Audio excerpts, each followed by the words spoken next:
let me tell you about the time the power went out. Coming up on Still Life with Zombies.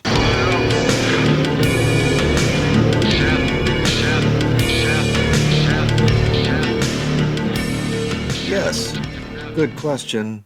How am I talking to you right now if the power went out? You're curious, I can tell. So, here's the thing about my apartment and all the quirks that go along with it. So, sometimes two things will be going on at once, electrically going on, and I will forget that it can become problematic. Like when it starts getting a little cold outside and I need to use my space heater for the first time because the company that owns this building only runs the radiator twice in a 24-hour period, like at 8 p.m. and again at 5 a.m. The rest of the time, it's friggin' cold. And I've thought about calling 311 on these guys, but I bought a space heater instead because I don't want them putting pressure on me to move again so that they can rent to someone else at 3 times the price. Thank you, gentrification. Now, I should be used to this by now, the whole don't run two energy suckers at once, but like people who drive in winter, you just forget and there are consequences. So my space heater was running and I was using the microwave to heat up some tuna because I felt like a change of pace. Hey, I've had cold tuna for 2 weeks now. How about some hot tuna for a change? Variety is the spice of life. So yeah, space heater microwave about 10 seconds away from hot tuna and blam. Power goes out. And at first, the first thing, of course I thought this, why wouldn't I? The power's out, that's the last of it, it's done. Of course I think that because that's where all this is going. No reason for me to feel surprised, but the shock of it, the cold stone of reality settling into my guts, the clear focus in my mind of taking that next and inevitable step. But, big but coming up, the bathroom light is still on.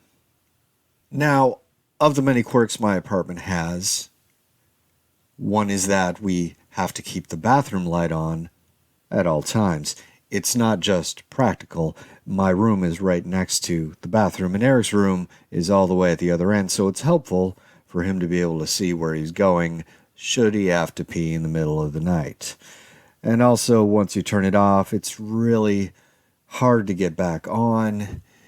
There's probably some bad wiring thing happening, but once it's off, you have to sit there and flick it up and down many, many times to get it back on, and it's super annoying if you just want to pee. So we just leave it on. And let me tell you, if you think the power is going off for the last time, seeing a bathroom light on is nothing but a relief, though this time it did take my mind a moment to rewire itself, acknowledge what had happened. So there's yet another quirk that while we can blow a fuse, it could only happen to the bottom half of the apartment. So the lights work, the above lights, the lights wired into the ceiling. I have no idea how this thing is wired, but it's wired like that. So I did lose power, yes, only with anything plugged into the walls. So it's just a matter of messing with the fuse box, end of story. I'm back on, obviously, everything's fine for the moment.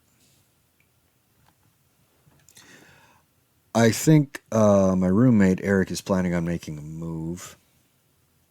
I think he's going to try to make it back here. Apparently being trapped with his ex-girlfriend in her apartment is not preferable to trying to make his way through a zombie-infested city. I have been trying to talk him out of it, but he's being pretty insistent right now. So, yeah, there's that happening. Stay tuned. I've been thinking about alternative realities, like, the whole multiverse thing.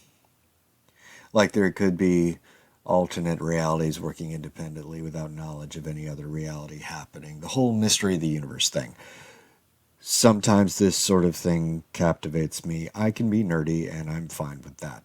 I have many interests. Like, not only are there alternative realities, but alternative me's, and I wonder what's happening with them right now. Is there a Tad Stitchman out there somewhere living his best life, sans zombies? Did he make a decision that I didn't make that made it so? Is he playing frisbee somewhere out there with friends because he lives in Michigan, has a job, maybe does some community theater acting, and hey, he has a kid on the way because he settled down and got married? Or what about alternative reality Tad number 74, who hit a run of bad luck and decided that what he really needed was a heroin addiction? Whatever happened to that guy? Oh, he's dead now? Overdose? Well, I can't say I'm surprised. Or Tad 63, who got a string of really good gigs and is now starring in a movie with Anna Kendrick. It's not a very good script, but he's getting a ton of money for it. And they gave him really big shoes so he can look taller on screen, even though he is taller than Anna, but they want him to be taller than that, and he and Anna have a good laugh about it. Such is the business. Or let's check in on Tad 27. There are zombies, but since he's in such a good headspace, he started an acting school and is doing well. And he was vacationing in New Zealand at the time of the outbreak, so for the moment, he's doing good. And he's friends with the Prime Minister, and she tells him stuff, so he has an inside track as to how the situation is being dealt with on the home front. Tad 155 died in a car crash well before any of this happened, so no need to check in on him. But friends and family are still dealing with the loss. They're still mourning, but there's zombies there now, so they should move on and deal with the situation, and perhaps in a small corner of their mind, they praise to high heaven that Tad wasn't here to witness all this. He lucked out with that car crash, dude. Ted 201 became a world champion stone skipper. Didn't see that coming. Right about now, I guess you're wondering about...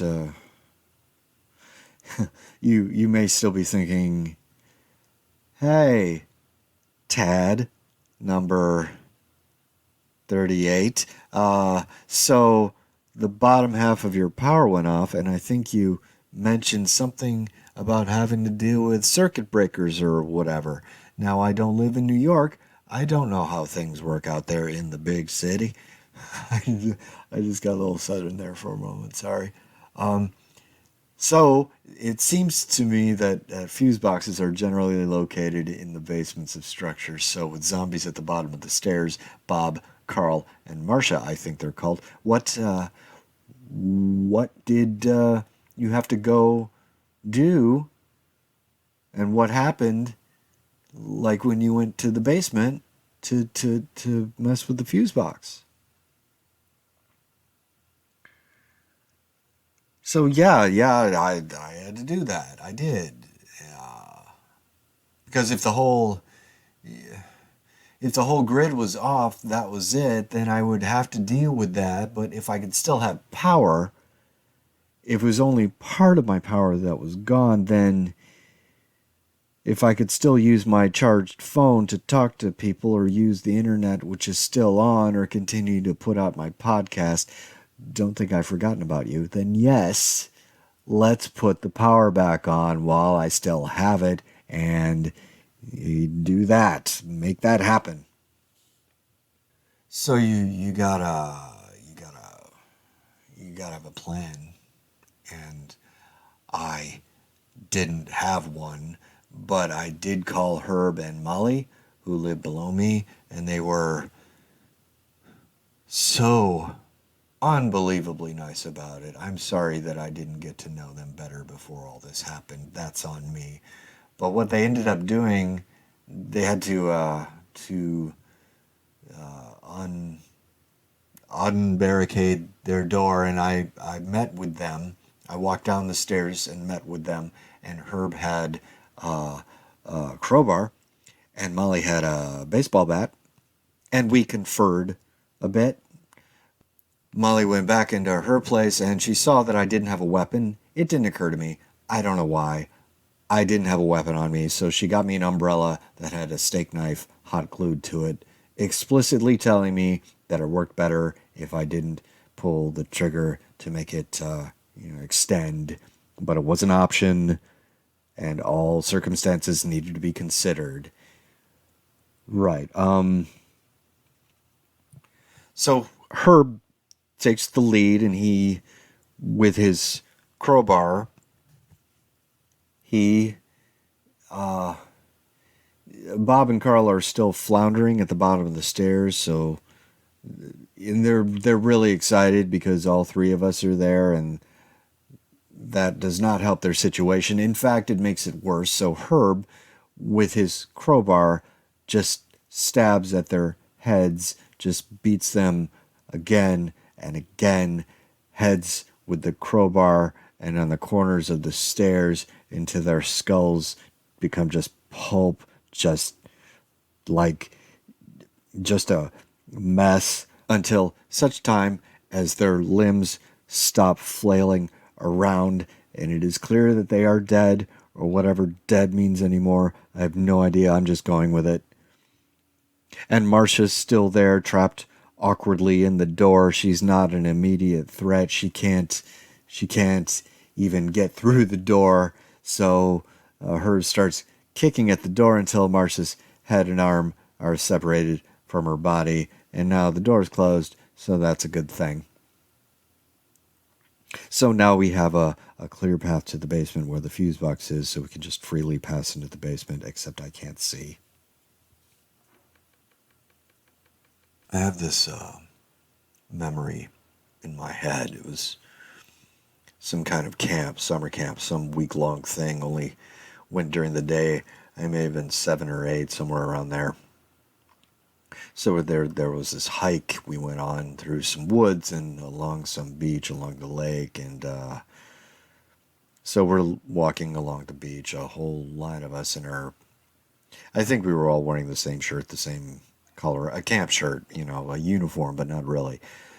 And up ahead, I can see kids. We're all in a line, and there's this big fallen tree in the path, so all of us have to climb over it so we can continue walking along the beach. And I see that everybody ahead of me is climbing over, no problem. I can imagine that I was looking forward to it because I was a climber when I was a kid, very active, always climbing shit. So it's my turn, and I get to the top of it, the log, and I look down to see where my foot was going to land. And before I put my foot down, I saw, I suppose, was a dead fish, a large dead fish that looked as if it had been eaten away at by something. And upon seeing this, keep in mind, I didn't have any indication that it was there. I became horrified and started screaming my little head off. And I was frozen there, screaming my lungs out until one of the camp leaders, I suppose, scooped me up and carried me off until I was at a safe distance. And that's where the memory stops for me. And maybe you're thinking at this moment, oh man, what a wuss. And I get that. Sure, let's all be used to seeing death, even fish death, because we have movies and video games that make seeing violent spectacles or decay somehow more bearable. But see, I never got used to that. I never became numb to that. I blame my parents. I didn't get to see violent movies when I was a kid, and my video games were all sports related. There were always filters in place, and I did not cross those barriers because my parents were apparently very good at teaching me not to do things that may harm my little growing mind. That, or my dad was a big scary man with hazel eyes that you did not want to see angered. They would just light up. I didn't need to be disciplined a lot when I was a kid. I just needed to see that slow build of anger in my dad's eyes, and I was like, okay, you win. I don't remember the camp, or the kids that were there with me, or the person who flew me out of harm's way. But I remember that fish corpse and the scream that came out of me. I still have that memory. And now that's in there with having to walk past destroyed bodies to get to the basement, to get the power back on so I could have power. Trying to do it with my eyes facing upward, but unable to do it because I have to see the stairs and where body parts are so I can step around them. And you may know this, you may have figured this out, but seeing that kind of decimation on a movie screen is very different than seeing it in real life. You may discover, in fact, that you are so used to seeing such displays on a screen that these kinds of displays in real life take on a more unreal property so as to confuse your eyes and mind. Or you don't, and it's just another thing to look at or use as a photo op. I don't pretend to share your sensibilities. And you can say the whole wuss thing again, sure, but I'm not sure anyone is meant to get used to this. Maybe you're a hunter and you're cool with shooting a deer in the face. You do you, but violence is still a horror in the world, and I never got used to it, and I don't know if I'm meant to or you're meant to, and maybe that's on me for not growing up in a time when you had to kill for food or for keeping armies out of your village, and maybe I'm in the minority at this point, or I should have started watching scary movies at a younger age, and that would have better prepared me for all this. Life is hard and ugly, and how old were you when you realized this? How old were you when you saw that the world wasn't safe? It may depend on where you live. Was it like learning Santa Claus wasn't real? I'm guessing not, because no one told you that Santa didn't exist because he fell out of his sleigh and had his head caved in on impact. Here's a Photoshop representation of what that may have looked like. Mom and Dad will now assume all Santa-related duties. Sleep tight. Maybe this isn't the time to address this. I feel very... I don't know. I don't know what I feel at this moment. I'm very much in a strange place in my head, and I'm thinking that this event with the zombies will become part of a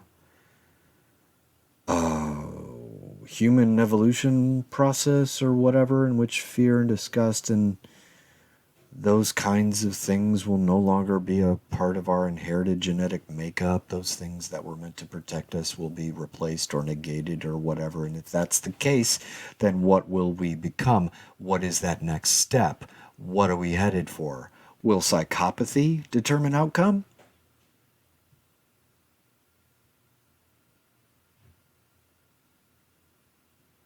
Anyway, my power's back on. I can make hot tuna again and remember not to run my space heater and my microwave at the same time. Be safe, be well. This is just a training period. This is Ted Stitchman, number 476. Like, share, and don't die.